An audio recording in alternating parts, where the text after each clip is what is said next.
नमस्कार दोस्तों, स्वागत है आप सभी का आज के इस खास सेशन में। अगर आप इतिहास के स्टूडेंट हैं या अपने एग्जाम्स की तैयारी कर रहे हैं तो आज का ये विश्लेषण आपके बहुत काम आने वाला है।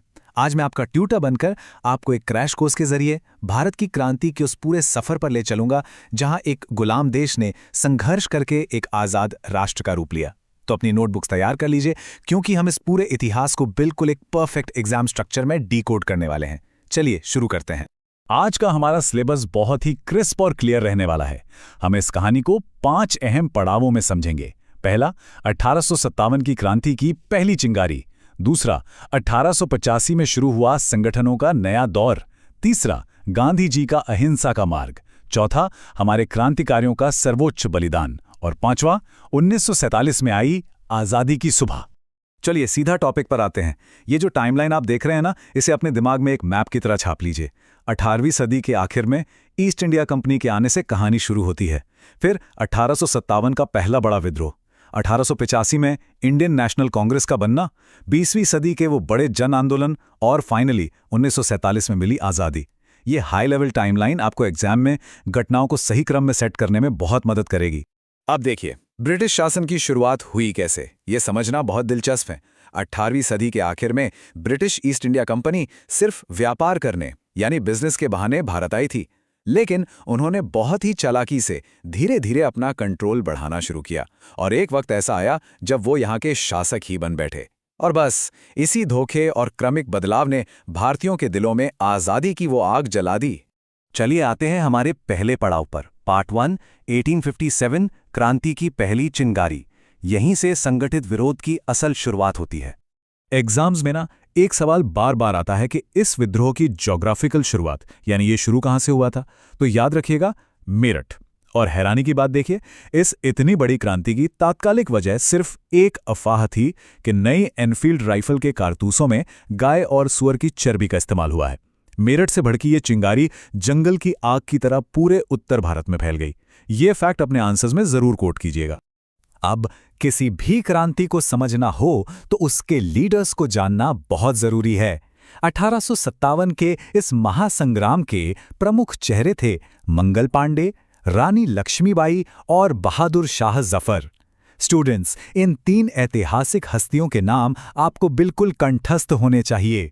इनके जिक्र के बिना 1857 की क्रांति का कोई भी उत्तर अधूरा ही माना जाएगा। तो अब सबसे बड़ा सवाल ये उठता है कि क्या ये क्रांति सफल रही? अगर हम मिलिट्री के नजरिए से देखें तो तकनीकी रूप से ये सफल नहीं हो पाई, लेकिन इसका ऐतिहासिक इम्पैक्ट बहुत बड़ा था। इस बगावत ने ब्रिटिश साम्राज्य की जड़ों को पूरी तरह से हिलाकर रख दिया था। और सबसे जरूरी बात, इसने भारत की भविष्य की आज़ादी के लिए एक बहुत ही मजबूत मनोवैज्ञानिक नींव तैयार कर दी थी। आगे बढ़ते हैं।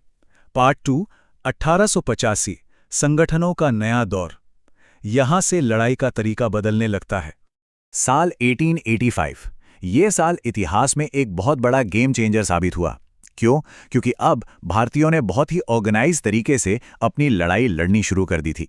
इसी साल इंडियन नेशनल कांग्रेस की स्थापना हुई।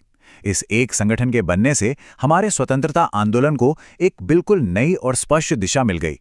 जैसे जैसे ये आंदोलन और तेज हुआ, हमारे सामने 2 अलग अलग विचारधाराएं उभर कर आईं। एक तरफ था शांतिपूर्ण विरोध का रास्ता और दूसरी तरफ था क्रांतिकारी मार्ग। अगर आप इतिहास का कोई भी ऐसे या निबंध लिख रहे हैं तो ये कॉज एंड इफेक्ट वाला हिस्सा बहुत काम का है। मंजिल दोनों की एक ही थी, देश की आज़ादी। बस वहां तक पहुंचने के उनके तरीके बिल्कुल अलग थे। और इसी के साथ हम आते हैं पार्ट 3 पर, गांधी जी का अहिंसा का मार्ग, सत्याग्रह की ताकत। गांधी जी ने भारत आकर इस पूरे आंदोलन का नजरिया ही बदल दिया। उनके 3 सबसे बड़े मास्टर स्ट्रोक थे: असहयोग आंदोलन, सविनय अवज्ञा आंदोलन और भारत छोड़ो आंदोलन। इन आंदोलनों की सबसे बड़ी खूबी ये थी कि इन्होंने पूरे देश को एक सूत्र में पिरो दिया।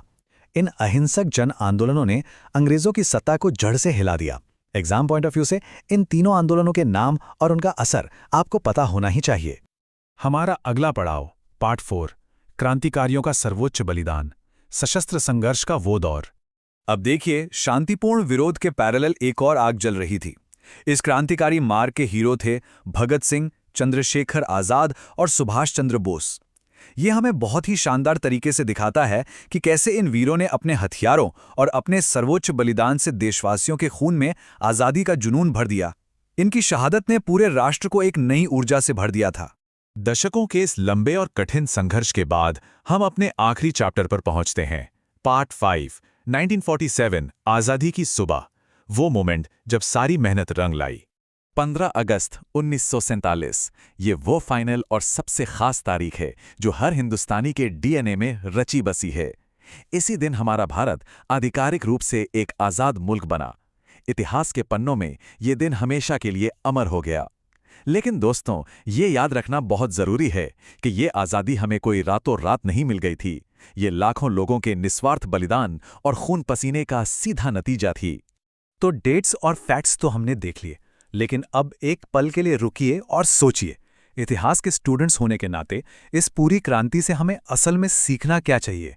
इसका सबसे कोर लेसन, इसका सार आखिर है क्या? इसका जवाब इसे एक बहुत ही पावरफुल विचार में छिपा है। एकता, संघर्ष और त्याग। इससे कोई भी लक्ष्य हासिल किया जा सकता है।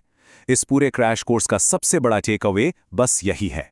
हमें अपने देश के उन महान नायकों और उनके बलिदानों को कभी भी भूलना नहीं चाहिए। लेकिन आज का ये सेशन खत्म करने से पहले मैं आपको एक सवाल के साथ छोड़ना चाहता हूं।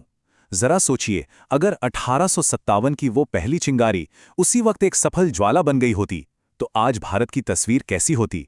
सीखते रहिए और इतिहास की इन गहराइयों को ऐसे ही एक्सप्लोर करते रहिए।